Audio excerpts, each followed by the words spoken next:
All right, guys, here we are taking a look at this. Very tricky wind here. Not my favorite, that's for sure.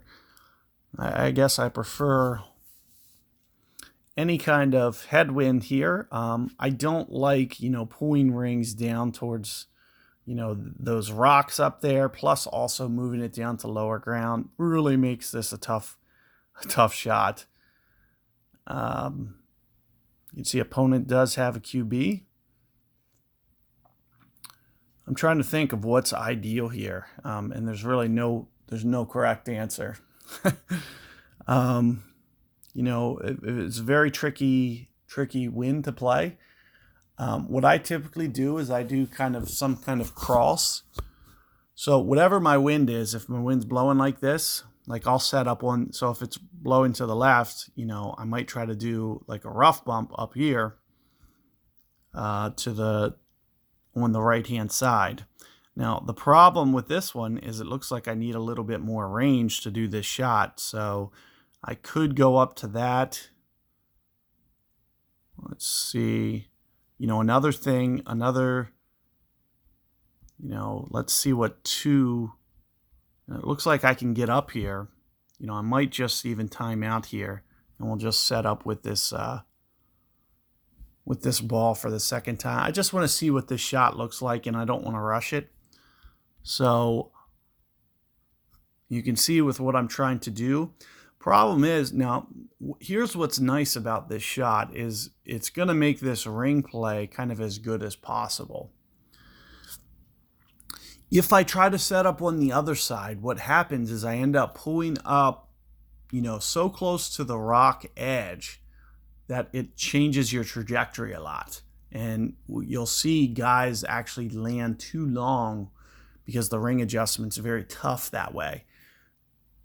That's countered when you go to the other side. So if the wind's blowing from the left to the right, if I set up on the right, I don't have to pull up onto these rocks, and I don't have to pull, vice versa. If it was pointed the other way, I wouldn't have to pull down off this cliff, which is ideal.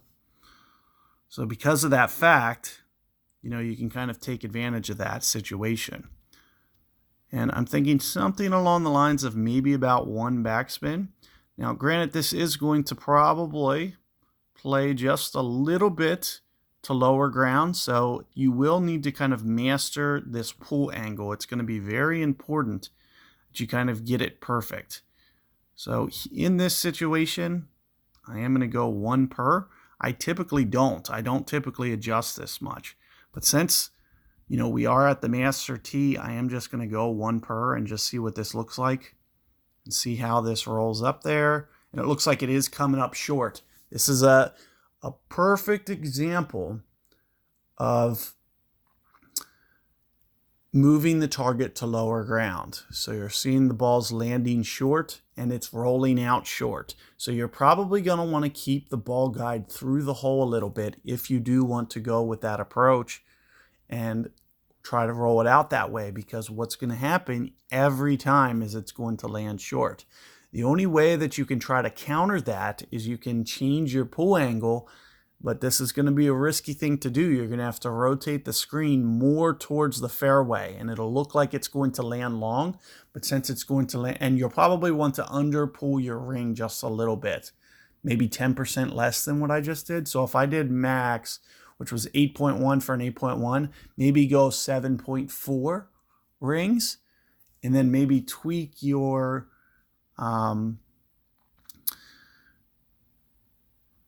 adjustment, that pull angle adjustment, until you get it to that perfect zone where it's actually rolling out like the ball guide shows. So it's going to be kind of one of those risky things, though, because the ball, when you pull down that target to lower ground, it's going to always want to roll out short like that.